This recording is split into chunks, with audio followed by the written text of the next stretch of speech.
the official story is that on the 22nd of May, this is Clayton, the 22nd of May, 2013, two Muslim converts born in England but of Nigerian parents, allegedly, pulled up on Wellington Street and waited for a soldier to walk past for them to murder. Give him the keys. And that soldier, even though he wasn't dressed in uniform, was Lee Rigby, who allegedly was on his way back to the barracks, stationed at Woolwich Barracks. I'll tell you now he wasn't. But this was about just after 2 o'clock. And as he walked past, the two Michaels, Michael Adebolajo and Michael Adebowale, thought, yep, soldier. Supposedly identified because he had a Hope for Heroes hoodie on. Now, to me, that doesn't make a soldier, someone just in a hope. And then they came out with, that wasn't enough to convince people, so then they came out with a backpack. Now this backpack itself is a whole story in itself, because the backpack that we see Lee Rigby walking out of the station with over his shoulder is not the backpack that was here. Okay? Because that is actually a rucksack. What Rigby was carrying was called a day sack. Two totally different things. And even then, you've got to ask yourself, how did that rucksack get so neatly placed there? All right? And what happened is as Lee Rigby crossed John Wilson Street onto Artillery Place, the two Michaels pulled up to the traffic lights. Now, quite suspiciously, there was an Argos van parked, and this Argos van must have reversed from John Wilson Street into Wellington Street to get where he was positioned. He wouldn't have been able to get back. And you know what London's like, as soon as you park on a yellow line or a red line, they're on you. But for some reason, this Argos van was allowed to stay there, meaning traffic was down to one lane coming out of Wellington Street. As Lee then, for some reason, decided to cross the road once he passed the crossing. Now, at this point, the Tigra driven by the Michael Adebolajo was parked in the middle of John Wilson Street. Go and take him out or something. For one reason or other, Lee crossed the road. Supposedly the official story is to go to this shop on the other side of the road. Why he didn't use a crossing, no one knows. But at this point, the Tigra, which was parked in the middle of a dual carriageway, sped up supposedly to 30 or 40 miles an hour. There was no reason why, going on the CCTV footage and his positioning in the road, that the police couldn't work out exactly how far. I mean, there's a big difference between 30 and 40 miles an hour. On top of that, a Tigra is a very, very small car. And until you stand next to one, you can't believe how small they are. Now, when it struck Rigby, allegedly, at 30 to 40 mile an hour, I've worked it out myself, I get it no more than 15 mile an hour, which would make sense, but I'll come back in a minute. It supposedly broke 5 bones in his back, okay? But the pathologist, Dr. Simon Poole, who has been on a lot of controversial cases, including the Mark Duggan one, and another one where a woman was found dead with supposedly electricity still running after 3 years. Nevertheless, Dr. Simon Poole, he's always there when he's needed, right, okay? Yeah. And he never made a single mention of any damage to Rigby's legs. Now, I've stood next to a Tigra, and Rigby was about as tall as me, and it comes up to about there. On top of that, the bonnet's, 4.5 foot, and it's on a very, very deep angle. Yet we're supposed to believe that this car hit him at 30 to 40 mile an hour, which in reality would have taken him straight over the top. Okay, but it didn't smash his legs or nothing, broke 5 bones in his back. Without braking, the car then mounted a 6-inch granite curb. Okay, 6 inches. Now, if I remember rightly, I think the T was no more than 15 inches off the ground. Okay, wouldn't have got up there, and it was an automatic car as well. Okay, but without slowing, it mounted the pavement without bursting the tyres, with Rigby still on the bonnet, made an impossible turn, again 30 to 40 miles an hour, and drove up the hill into a signpost which it smashed, still at 30 to 40 miles an hour, which should have meant that Rigby would be coming into land sometime now. Instead, he flew 2 foot in front of the car after it hit a signpost, and the signpost never moved. No damage whatsoever. In fact, there's pictures.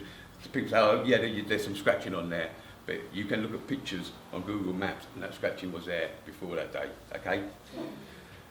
So that in itself, that's an impossibility. That just couldn't. You couldn't be hit by a car at that speed, thrown onto the bonnet, stay on the bonnet, mount a 6-inch curb, do an almost impossible turn, and drive up the hill in an automatic car, maintaining the speed, hit a signpost which doesn't move, and fly 2 foot in front of him. And that then brings us back to that rucksack. How did that rucksack get, which must be rather 5 or 6 foot from the sign to the corner? Yeah. Yeah, 5 or 6 foot. Did the Michaels get out and sort of, oh, well, better put that down there, or how did it get down there? Once Rigby had landed on the ground and they packed his rucksack up all nicely and whatnot, they got out of the car. Only thing is, Michael Adebowale in the passenger seat couldn't open his door. Now, the nearest that the mainstream media got to admitting this was saying he had awful difficulty getting out, which they were both quite big fellas, and Michael Adebowale would have had to scramble over the driver's seat to get out, which would have been comical in itself. But these fellas got out. Supposedly, Rigby was struck at 20 past 2 exactly on the CCTV cameras, camera 46. All right. However, in court, they mainly relied on the shop's CCTV evidence, which was 1 hour and 6 minutes out. Therefore, it would be never, the defence counsels for Adebowale and Adebolajo could have had a field day with it, Yet, they allowed, and they must have agreed to allow it into evidence, to be admitted into evidence as fact, and it would never be. Even if the time stamping is an hour out, you could get it ruled inadmissible. An hour to 6 minutes is totally just, it's no time at all. And it could have put a whole different scenario on the thing, i.e. that,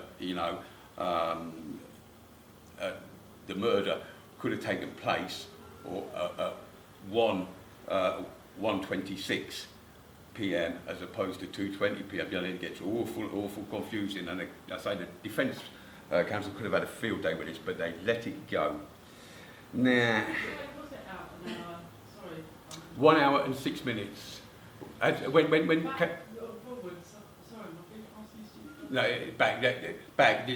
Rigby was struck. The official story. Rigby was struck at 2:20. Okay, that's going by camera 46 on the corner of Artillery Place and John Wilson Street. The shop CCTV, which coincidentally you couldn't see the car. Okay, you couldn't see the car or the accident, so everything was sort of out of view, which was rather convenient. But that's in 1:26. PM, so it was an hour and 6 minutes out. But he still ruled it, they allowed it to go ahead, which they could never have done. on top of that, there's an 8-second gap missing.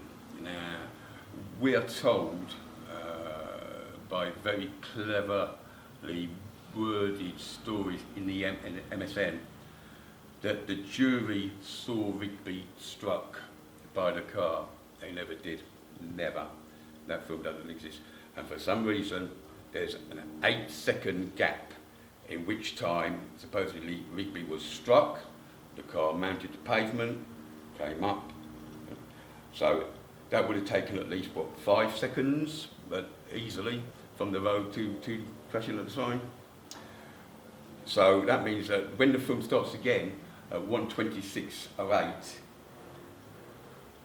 there would have been the car would have hit the post no more than 3 seconds earlier. Now, at that speed, and you saw the damage it did to the car, supposedly did to the car, there would have been steam, smoke, everything, dust, which you would have seen on it. Even though you couldn't see the car, you would have seen the dust. You could tell that something would have gone wrong. Someone could have had a heart attack in the Tigra, veered across the road, hit Rigby.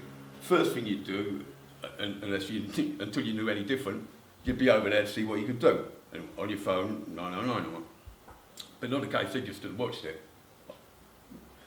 So that doesn't make sense at all. Then, I say they got out of the car and they began hacking at him. And the first witness on the scene, and once again, she didn't appear in court. Her name was Amanda Bailey. She didn't appear in court. There was only 3 actual witnesses who were not connected with the police or the army or whatever. 3 actual witnesses who appeared live in court. All the rest, and if you read the newspaper comments, it's so cleverly worded that it makes it sound as if they are there in court, but what it was Richard Whittam, QC, for the prosecution, reading out their statements. Now, to do that, that means that there had to have been agreed with the defence before the trial even started, okay, and accepted as fact. I easily disprove every one of these people for liars, okay. You have Amanda Bailey, supposedly, she said that Adbalajo swerved across the carriageway in front of her, causing her to brake, and she saw Rigby here. You look at the CCTV camera, you can work it out how long by the time a car comes into view on the CCTV camera to the time it gets to where Rigby hits, okay, which is about between 6 and 8 seconds. Yet, when Rigby was supposedly hit, Amanda Bailey's car hasn't even come into view. So how could she possibly have had to brake? Moreover, when the film starts, her car is there, or, well, it's debatable whether it is, because the CCTV cameras around Woolwich must be the worst cameras in the world, because you can't see nothing. And, but there's a car parked there, we would assume it was Amanda Bailey. But I say, that would be 3 seconds at the very, very least since the Tigra struck the signpost. In that time, she dialed 9999, or so she says, which is very, very close to the story that one of the so-called Angels of Woolwich, Amanda Donnelly, said she tried to dial 99, but she was too nervous to actually get through. So this Amanda Bailey supposedly negotiates the traffic, pulls up to the curb, dials 999 while noticing that Michael Adbalajo get out of the car. She said she saw him go into his pocket, talking about Adbalajo, go into his pocket, and she thought, oh, I won't bother dialing 999 because he's reaching for his phone. Now this was accepted as fact in court, okay, without any, Amanda Bailey wasn't in court, she couldn't be cross-examined. So she noticed that, and then she said he pulled out a cleaver, which was about a 3-inch blade. Now this is a remarkable detail this woman takes in. And she said she Adbalajo then grabbed hold of Rigby's hair, and if you've seen Rigby, you try grabbing, or it'd be almost like trying to grab hold of my hair. Okay? But she said, as fact, accepted as fact, gone down in history as fact, that Adebolajo lifted him up by his hair, which is about that long, and hacked at him at least 9 times. She said that produced a spray of arterial blood. Okay. Amanda Bailey, going on the CCTV evidence, was there no more than 8 seconds, and that's being generous. Yet, in that 8 seconds, she supposedly saw the whole lot. Okay, and took all this detail in. She then drove away, or says she drove away. How do we know that she could have only been there 8 seconds? Because when the car hits, she's there, she's not there, and she doesn't come into view, and it takes at least 6 seconds to reach from coming into the view to where she was parked up when the video restarted 8 seconds later. Now I say, but why this 8 seconds is missing has never been explained. Now, and I say, they said in court, or the newspaper said in court, that they'd seen Rigby struck. That isn't true. They've seen exactly the same as what we have. And there is not one single bit of film that shows Rigby being attacked. Not one. Okay? So when people say, "Yeah, I saw it," they didn't see nothing. They saw it in there. That's all. There's not one bit of film which is admitted in the MSN of Rigby being attacked. All the same, Amanda Bailey then says she drove off and she alerted a group of school children coming back to Mulgrave Primary School. Now, Mulgrave Primary School is quite unique in so much that Anjum Chowdhury, who is an MI5, MI6 asset, portrayed as the radical preacher, and that, take no notice of that. He gets 24-hour day protection, and I get nothing. Well, that tells you who's important to them. Now, and also Michael Adebolajo attended Mulgrave Primary School. What a coincidence! How coincidental, especially since Michael Adebolajo, when he would have been primary school age, was living in Romford. Now, Romford to Greenwich is a long way to go for primary school. Nevertheless, this has been, it's down now as fact, it's in the annals of history, okay? Because it is registered as being fact. A lot of cobblers. And, but anyway, so Amanda Bailey then said she drove off after being there a maximum, and I mean maximum, it could have been a whole lot less, 8 seconds, and she saw all this. I mean, to strike someone on the neck, okay, you can. It's got to take 9 seconds. And she said, Thomas Seymour behind her in a Greenwich Council van, going back to the depot with his wife, was pulled up a couple of seconds after something like 1:26:10 on the CCC, the shop CCTV. Okay, I say this is mainly what the prosecution relied on this evidence. Now, he didn't even slow. What he did was, because Amanda Bailey's car was parked there, and it's single lane, artillery place is single lane, you know, 1 lane down, until it gets to the bottom, when it then goes into 2 lanes. At the point of the shop, it's only 1 lane. Thomas Seymour, in his Greenwich County Council van, makes to pull around Amanda Bailey's car, meaning that he was into the other side lane, okay? As he pulls level with her window, Amanda Bailey pulls off in front of him.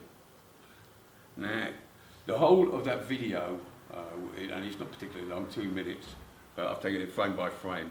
The whole of the video is very, very synchronised. There's a lot of this cars moving off where you think they'd never move off, you know, where cars are pulling out, someone else will pull out, and like, instead of them getting out and having a fight, you know, they'll all be nicely synchronised, almost like synchronised swimming, these cars are. You watch the videos and you'll see exactly what I mean.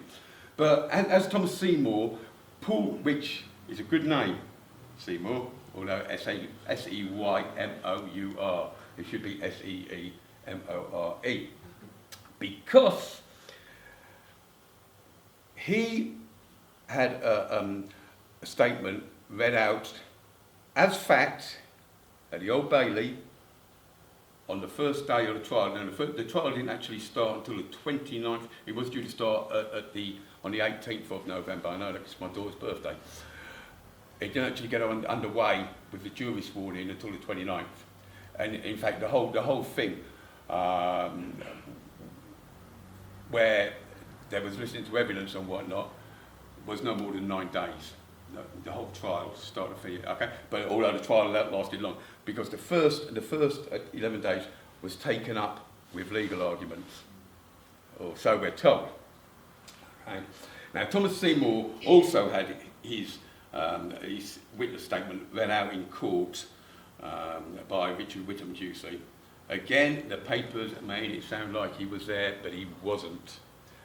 Okay, and in his witness statement, he said that he saw Michael Adebowale stab Rigby in the chest and the belly at least 20 times.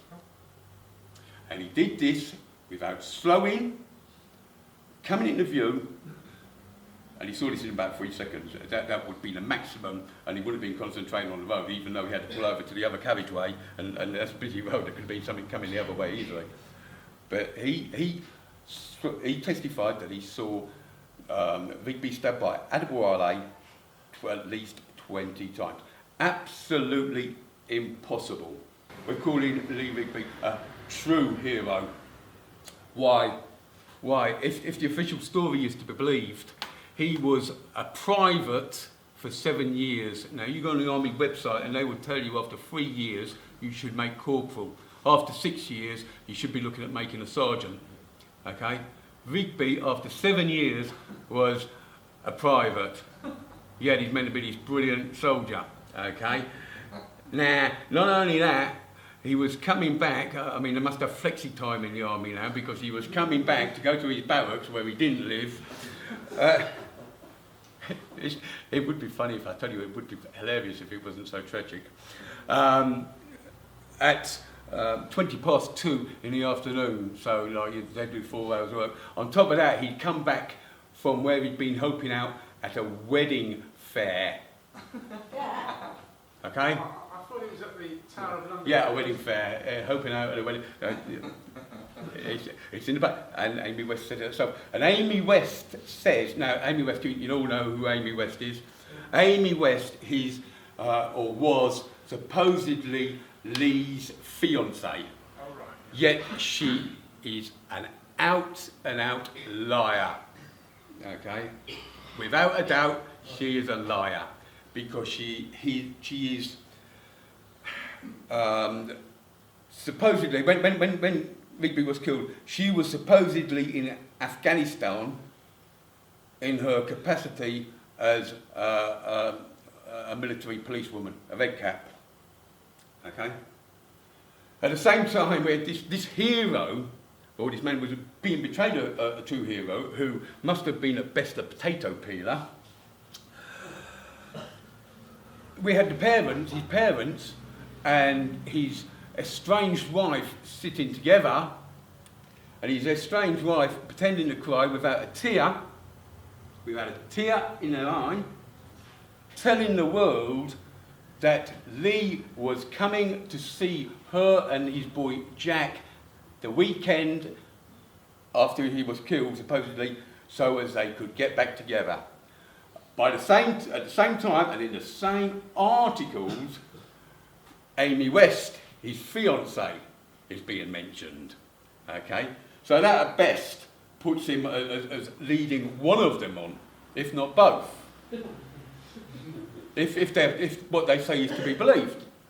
Okay? I mean, you can't look at it any way. If Rebecca Rigby is saying that, Lee was coming up to get their family back on track and reconcile, okay? If she's telling the world that, and in the same breath, Amy West is being flown home, given compassionate leave, which she wouldn't get, and I have a lot of Army serving and ex-serving personnel who read my stuff, and I've checked this thoroughly. She wouldn't have been entitled to compassionate leave. Okay, but not only did Amy West get compassionate leave, she got a lot longer compassionate leave than anybody else got. And she was saying how inseparable they were, and the reason that Rigby was at this wedding fair is because he volunteered. Because apparently when you're a soldier, you can volunteer to do what the hell you like, for as many hours as you like, whenever you like. And the reason that Amy West put forward that Lee Rigby was working at this wedding fair was so as they could get ideas for their own wedding. Right? What a load of old cobblers. But it's fact. Because the British public are that dumb, they don't want to believe that their government are capable of the kind of stuff that they get up to. Okay? They would rather believe a fantasy which could not possibly be true in any way, rather than say the government are lying. This is what the government are up to. Okay? They would rather threaten to shoot me, and I'd be shot. If I got any more worried, I'd be a shrinking violet. I went bald. That's good. Yeah. Okay. It's just that the wedding fair, was it at the Dickens? No, it was at Tower London. Now, for a long time, I couldn't find one. And then, after I released my evidence, like so many coincidences, this firm from Bristol, now Bristol, another story in itself, I don't want to deviate, Bristol is a very, very Masonic, satanic place, okay? They all come, Samantha Cameron was at Bristol University, a lot of dodgy stuff goes on. Just said that because that's one of my locals and they have wedding fairs. Right, yeah, no, I could say, I got a hold of the itinerary in December 2013, which had been, the events had been on for the year, and there was no wedding fair there. He was murdered, at best, he was murdered. That doesn't make him a hero, okay? Yet we have people willing to shoot me in the head and shoot my family and firebomb my house because the newspapers said he is a true hero. The Royal Regiment of Fusiliers, there was many of them, okay? In 1968, they all amalgamated together and they became 3, okay? And the 1st Battalion, the 2nd Battalion, and then a TA Battalion, okay? Part of that battalion, the TA Battalion, were the Northumberland Fusiliers, okay, part-timers. Now, Rigby, I don't know if I'll be able to go. I don't want to spend my time looking at pictures and ignoring you lot. So Rigby appears in a photo with the Northumberland Fusiliers. Okay, why would he do that? Northumberland's way up by Scotland, and it's a part-time regiment. Yet we're told that Rigby is a full-time soldier to our life. So it doesn't make sense that he's in with his Northumberland Fusiliers. The Northumberland Fusiliers also did the marching drumming bit at his funeral, and the 6 pallbearers all belonged to the Northumberland Fusiliers. Top of that, the Times ran an article, and they said that the battalion that Lee Rigby was in, this is, as I say before, with details are still sketchy and whatnot, was a TA outfit. I don't even believe he was that.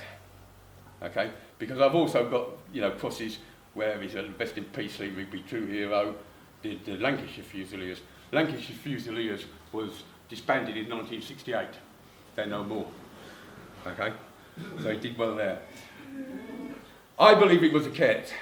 Okay, because Amy West, his fiancée, she is a cadet, a sergeant. Now, all cadet instructors are automatically given the rank as a sergeant. Okay, it's not that they've earned that they're automatically given to give them so much seniority over these kids, right? Okay. Now they say that the army cadets are not part of the army, but for all intents and purposes, they are. They are, and the royal family have an awful lot to do with the cadets. Now, you cannot be a sergeant cadet instructor and in the army or a Royal Military Policewoman. You can't, it's against it. It doesn't happen. There's no special dispensations. It doesn't happen. I have photos of Amy West with a sergeant, a cadet sergeant, and the Fusilier, the Fusilier feather. Incidentally, the Lancashire Fusiliers was yellow. But, so, that was a lie. So, why did David Cameron and Boris Johnson attend this true hero who did nothing? At best was a potato peeler, worst a cadet instructor. Why did they attend his funeral?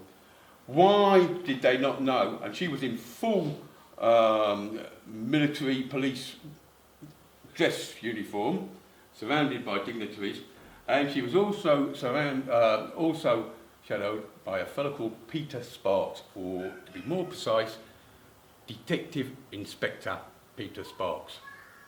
Peter Sparks, I've got pictures of Peter Sparks, or DI Peter Sparks, drinking in the Hounslow Royal British Legion in 2012, okay, nearly a year before Rigby was murdered. Amy West and all her friends, who coincidentally are Rigby's friends now, by Amy West's own admittance, her and Rigby met at the very, very tail end of August 2012. By February 2013, that's August, September, October, November, December, January, February, 6 months later, maximum, she supposedly buggered off to Afghanistan. Another thing about that, well, but what's in Hammond, isn't it? The military. Philip Hammond. He's increased, or last year he increased the minimum tour of duty in Afghanistan from 6 months to 8 months, and in some cases 9 months. But at that time, the minimum, at the time that Amy West supposedly went to Afghanistan, the minimum tour was 6 months. Yet the papers have her down to come home May, the month he was killed. She was coming home 2 weeks later. She only did a 3 month tour. So not only does she get compassionate leave when she's not entitled to it, she gets it longer. She's now left the army, or we're told that she's left the army, which doesn't happen because she does it unless it takes you 12 months, okay, is the time it takes to leave the army, unless there are really special reasons. Amy West doesn't even qualify as next of kin. Supposedly Rebecca Rigby still did that, even though they were estranged, because he'd never changed his details. Which, you know, for a hero is quite surprising, because apparently all you can do it online. It takes about 5 minutes, but he never did it for some reason. And, but not only does she get compassionate leave that she's not entitled to, she gets longer compassionate leave than anybody else, and she leaves the army without having to serve her 12 months, even though her fiancé being killed would not be enough, because she's not down as his next of kin, would not be enough to qualify as a special reason for leaving the army early, okay? But yet she was allowed to do it. His funeral, the Rigby funeral, was on the 12th or 13th of July. I have pictures, so I'd love to find them, but I really, really don't want to be ignored. Time is short, there's a lot to get through. On the 28th of July, Amy West was away with the cadets. Now, when the first reports broke of this murder, they had him down as a cadet had been murdered. And I've got, once again, on there, I haven't had time to put them together. Just whole Google pages, Army cadets being murdered, Army cadets being hacked to death. Then it miraculously changed to a drummer Lee Rigby. Everyone was calling him Drummer Lee, which, to be fair, can be. It is a name given to drummers, but they're just a private, okay? They're private. And stories like, and I've still got a story of a school, a private school, where he supposedly helped out as a cadet teacher, and they called him Mr. Rigby. They didn't call him, you know, drummer or private or Mr. Rigby, they call him. You know, he was working there. That story's disappeared. I've still got a story on the computer. Can't get it home, unfortunately. But if you go on it's all on my website anyway, on www.chrisspivey.org. Go on there, go down the left-hand side, left-hand column, and you will see the categories. And there's a Woolwich has its own special category, and it's all what I'm telling you now is all there, and it's all backed by photo evidence and source linked. Okay, I don't take to anyone. You know, you have to take my word for it. Okay, I don't work like that. I don't work because I know how. I mean, the MSN can get away with it, but us in the AM, we can't get away with anything. You mentioned D.I. Sparks, was it? Yes, I was getting waylaid again, wasn't I? D.I. Sparks, Hounslow Royal British Legion, 2012. Amy West and her friends, who were Rigby's friends, and the ones who all appear at the funeral, were also members of the Hounslow Royal British Legion since 2008. So, this Sparks, who no one's meant to know this about the Royal British Legion, obviously. I've got pictures of him pissed and playing air guitar and all that kind of crap. But you're not meant to know. As far as anybody knows, D.I. Sparks is the liaison officer for the Rigby family. Okay, he's the one who appeared outside the Old Bailey after the verdict, after they'd been found guilty, and you know when the family's all next to him, and spoke with short hair, very short cropped hair, ginger haired, kind of fella. Sparks. I have pictures of him with Prince Charles, Royal Connection again. He was allowed, as Nick, you will know more than me, that he gave hearsay evidence at the 7-7 hearings. He did because I quoted your site, mate. I didn't tell on the tube. Okay, but he was allowed, you know, to give this hearsay evidence. The same as Amanda Bailey, in her statement, she said he wasn't going to stop heckling, which straight away, if she'd have been there and said, objection, because that's only her opinion, and opinions don't, you know, they're not admissible in court. Yeah, she was allowed to say all this, you know, he wasn't going to stop, and his eyes were dead, and you know, he was going to carry on and she can't, you know, that's just not, you can't get away with that kind of thing in court, okay? But she wasn't there, you can't say objection to a piece of paper. So, and I say, so this D.I. Sparks, I say, not only did he give hearsay evidence at 7-7, very, very well in with the royal family, and he was sent to Africa for to investigate, hope the police with the investigation into the Walmart, Westmart, wasn't it? The bombing, supposedly with some man for Lufway. Some man for Lufway, very, very closely linked, 7-7. I believe that she's Rebecca Rigby. That's a different story. Now, I say so, he had that as well, which we know that was a false flag. That was a false flag operation. And he was invited to a big Los Angeles police convention as a speaker for this very, very CNI police. It was an all you know, just all the American security services and whatnot, and he spoke because he's supposedly a terrorism expert, although he turned up as a Rigby family liaison officer. He also investigated the murder, because that's what it was, of John Charles Menendez. Okay?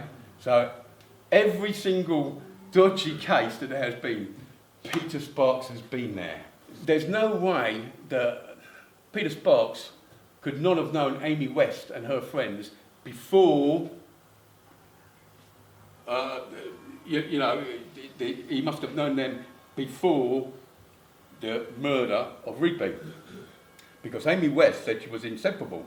They went everywhere together. And she said that, so it must be true. So that means that Sparks would have known Rigby as well. because this Royal British Legion, which is now burned down, and the manager is dead. Wow. Okay? There you go. It all happens, doesn't it? Can't get no guest list now, no members. But I've got pictures of them. I've got pages and pages of pictures of them. And it's all on the site. So straight away you've got a bit of a conflict of interest there. You know, this supposedly, liaison officer just supposedly, like in a draw that he gets allocated to the Rigby family, yet he knew Amy West, and if he knew Amy West, if what Amy West said is true, he knew Rigby. No one has ever seen Rigby's body apart from the pathologist. No one. The jury were not shown pictures of Rigby's body. They were shown depictions. Well, what was declared in court about the state of his head? Was it chopped off? Supposedly he was identified, it wasn't chopped off, no, it was nearly chopped off, but he was identified by his dental records. So his mother and stepfather didn't see the body.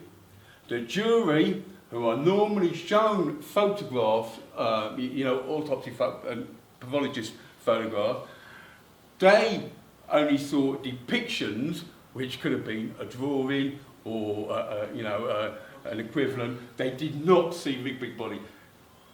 This Dr. Poole, and I say he's been involved in some very, very dodgy cases.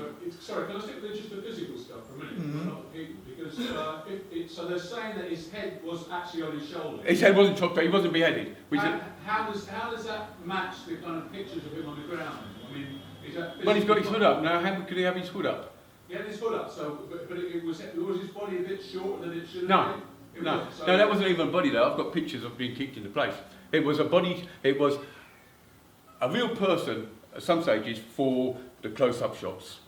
Okay, now it's very, very cleverly filmed, and I wished I could get these photos up, but you have to read it on my site.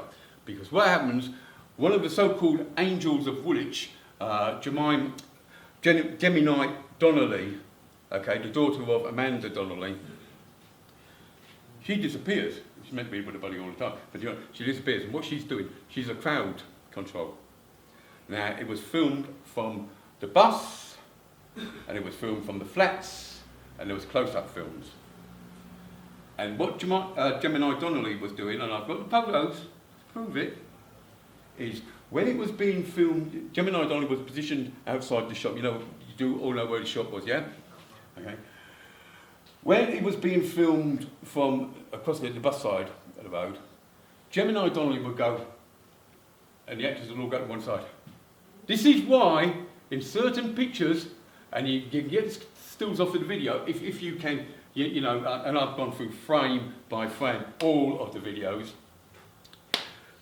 1 minute it's busy as you like, the next minute there's no one there. Because what happens, then when, I say, it was a poor performance, but it was very, very well planned in terms of filming it, okay? Because when then the shots, they must have had the shots all worked out beforehand. When the shots were being filmed from the flats, there was a bald-headed bloke, over the other side going, and they came over, leaving the shop empty. And I say, you can, don't take my word for it, the photographic evidence is on my site, okay? Look up Hell's Angels and Angels with Dirty Faces, okay? It's all in there because the pictures of Gemini Donnelly, who I originally thought was just there because of her mother. I thought her mother was the main part. Go on. Sorry, I'm not sure.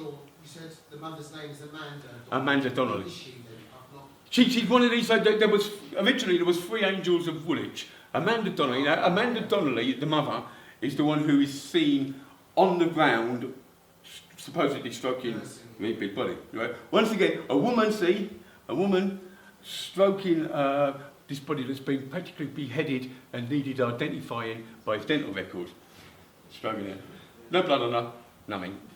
Then there was the daughter, Gemini Donnelly, and Ingrid Loyu Kennett, who supposedly got off the bus, her with the dodgy French accent. Okay? They was the original 3. There was another 2 added to after that. Vicky Cave. Now, when I questioned Vicky Cave, and I've got photographic evidence, once again, proving beyond any doubt that Vicky Cave was part of it. How she actually came to be at the scene, if you know, you might have seen her in photos, she's got a denim jacket on, blonde hair, sort of bob, blonde hair. She's there when Gemini Donnelly isn't, when Gemini's up at the shop, you know. Okay. And also, when Michael Adebayo makes his speech, and you don't see it when you watch the speech, but if you do it frame by frame, Michael Adebayo is constantly looking around, taking orders of Gemini Donnelly, because the so-called, you know, the woman with the shopping trolley, and the woman, the first woman to pass in, and like a headscarf on, I've been told she is Michael Adebayo's mother. She is in the cadets. Okay, I haven't got 100% concrete proof that she is Michael Adebayo's mother, but I've been told she is, okay? But she is in the cadets. Cadets. On top of that, the second woman who walks past, quite a pretty Asian-looking woman, her name's Tank, or I don't know whether that's a nickname, but she's friends with, she's not, as far as I can make, she's not actually in the cadet, but she's friends with an army cadet, not just high up, a woman, okay? And this woman who she's friends with is also living with a very high up cadet. And Amy West's friend, who's a member of the House of Royal British Legion, bus driver, he is also very highly up in the cadets. Now, every one of these people got rewards off of the Lord, is it the Lord Lieutenant, or the Queen's Lord Lieutenant? David Brewer. Very, very close to the Queen now. Whenever we see pictures of the Queen, she's like that. Looks like she wants to eat her, as she would. Whenever she meets this David Brewer, her Lord Lieutenant, the smile couldn't get bigger. It could not get bigger. Now, Brewer, I've got pictures of Brewer handing over rewards for, not for, you know, don't say for, you know, hoping there's rewardage, but, you know, for good service and what. Funny how all these people were given medals, and he also sanctioned. Now, David Brewer has a lot of property down in Cornwall, and Ingrid Loyu-Kennett lives in Cornwall, and Brewer sanctioned an award for Kennett. So you got her getting an award, a reward as well. Now, that sort of ties to cadetship. Now, the last photo, when Ingrid Kennett is supposedly walking across the road, as Michael Adebayo is finishing up his speech, she's joined by a coloured fella, okay? His name is Paul Hendy. He is a cadet, okay? So, you know, it's some sort of coincidence that these people walking past are either cadets or they're friends, very good friends of cadets. No, so all these photos, they're all on my website. That's my word for it. Now, Joe Talent, you know, he wasn't even there. And his mother, of course, she went bleeding mad, she did. She probably wanted to hurt me. She said, if you ever put another word about my son, I am going to have you in court so quick you won't know what's here. I said, well, you better get your solicitors to ring me because I'm just about to release something else. And I did, and she didn't. Okay, but Talent, whose word was taken as fact but never got asked to even have a witness statement let out, let alone appear, and who wasn't there that day, and I've been told he wasn't, but I can't find him, and I've found everybody, trust me. When I say I've spent hundreds and hundreds of hours analysing film frame by frame, I'm not kidding you, okay? I can account for everyone's movements, and Joe Talent was not there, which is a hell of a talent when he said what he saw. And his story changed. 1 minute he got into the shop, but the shop was closed, so how could he go into the shop? And he said when they came out, it was shooting, and you know, all got changed. I checked him out on Twitter, and he was having this long chat with someone who, looking at his tweets, you all know how Twitter works. These tweets to this girl called Terry May, Terririmae, and I kicked myself because I never cottoned on at the time. Okay, but I didn't cotton on until a year later. But I looked at you know, it was all sort of like as if they was having a conversation on Twitter between themselves. But then I found out it was a one-way conversation because she'd never tweeted. This Terry May had never ever tweeted. Okay. Terry May, Home Secretary, Theresa May. A fictitious, and when I say fictitious conversation, it was like a laugh out loud and a little comment, and then it'd be like she must have said something else, although she said nothing. So he must have been having this little imaginary conversation on Twitter in his own head. Terry May. Never figured it out until earlier this year. Kicked myself, and I've got a copy of the tweets there, and I still did. And I as a piss take, I always call her the Right Honourable Terry May transvestite, okay? Now, Theresa May was also very, very involved in Woolwich. She was the one who led the first Cobra meeting. Cobra makes it sound good, doesn't it? It's not a Cabinet Office Briefing Room A. That's what it stands for. You can make this shit up. She did first. Well, Cameron, before he could possibly known that it was a terrorist incident, was flying home, cutting his business trip short. Okay. Miliband was doing the same. Now, why was Miliband cutting his business trip in Germany short to come home? The Queen was asking for updates. And no one knew nothing about it. This could have been a drug deal that had gone wrong, or Rigby could have been shagging their, you know, one of these fellas' girlfriends or whatever. They've seen him, well, run him over and do him. There was no possible way, but it was being called a terrorist incident from the start, and that's what gave it away, because no one could possibly know. And it was totally over the top.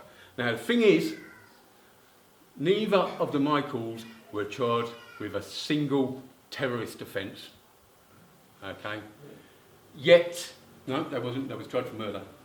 Common murder. Okay? But they were called terrorists. Yeah. They were called terrorists, but there wasn't. Which brings me, let me just finish about the Michaels. They was not charged with any terrorist, and they could have been. Alright? They had powers.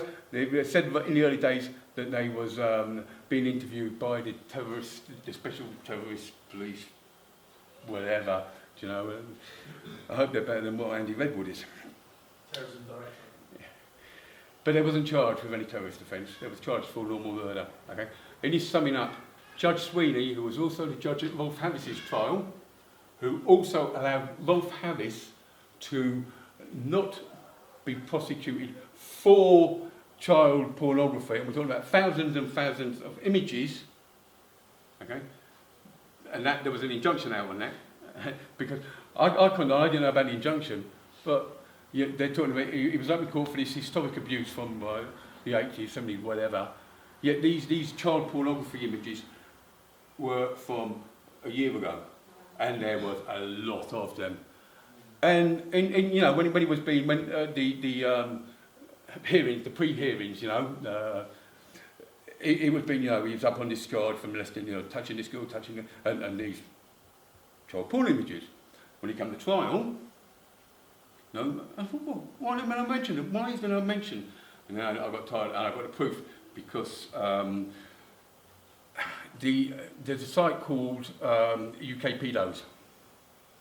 Okay, it used to be run by Chris Whitwell, but he's left now. But I'm still, and they sent me a copy of the solicitor letter that they got, because this injunction in place forbidding anyone to talk about these child pornography images. It's not crucial to prove that Lee Rigby either existed or he didn't exist, or he's a totally fabricated person, to prove that it was a government false flag designed specifically in the main to create anti-Muslim sentiment, and it worked. Security service budget was increased last year by 3.5 billion on the back. Our tax money. the only department that had their budget, every other police right now, they all had theirs cut. How many thousands are dying because of the austerity measures? Exactly. But on the back, and Rigby was mentioned by David Cameron when he announced this rise, you know, to oh yeah, cool, we need it because we're already done. You've got a 20 million, statistically, 20 million to 1 chance of being killed by a terrorist. Yet we're spending, well, it's hard to get definite numbers, but it's somewhere between 9 and 7 billion every year on security. And people believe that this money is being spent on tracking these terrorists. Yet what the money is being spent is tracking people like me. Yeah. That is what it's being spent on. We're all being spied on. Now, straight away, I knew from as soon. I think our first report was about 4 or 5 o'clock. Okay, which makes nonsense of Lynn Rigby's like she saw it live on TV because no one saw anything live on TV. It was on the radio, but no one saw anything live until the 6:30 news, and even then, no one saw the body. It was just Michael an edited version of Michael Adebolajo on the 6:30 news, and it wasn't until sort of like 10 o'clock that night that other pictures started emerging. So what Lynn Rigby's saying, although she gives about 3 or 4 different versions, it's total nonsense. Now, as you believe that, you know, they're real, which is fair dues. I believe that Lynn Rigby, or Lynn Seville, as she is or was the mother of Lee McClure. What exactly happened to Lee McClure is, and I've heard various stories. I've been told there was reports that he was shot in Afghanistan and whatnot. And then there's the other scenario that he didn't exist at all, and they were all made up. I still go with my theory that the official, the official, everyone knows the official photo of Rigby that you see with, you know, when he's sitting up and he's been thrown in nice background and whatnot. That was released by the Ministry of Defence, and it is uncredited and unsigned and quite obviously photoshopped. Now, how could an official army photo not be credited and not be dated? Just it doesn't happen. So I believe that Rigby was a creation of maybe 3 or 4 people. Lee McClure existed, and he was probably the son of Lynn Rigby. Interestingly enough, although they got married in 2005, they were supposedly together a long time before that. I haven't.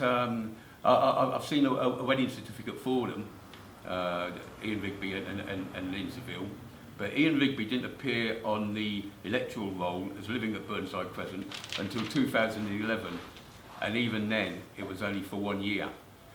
Lynn Seville goes back to, as far as the records go back, 2001 or 2002, when she moved, or she was living in the Burnside Crescent property under the name of Barnes. It's getting too big to contain. Now my evidence is getting too big to contain. People, I say, once you read my evidence, I can guarantee you, unless you don't want to know, you will not believe the official story. So, okay, thank you very much. Thank you for having me.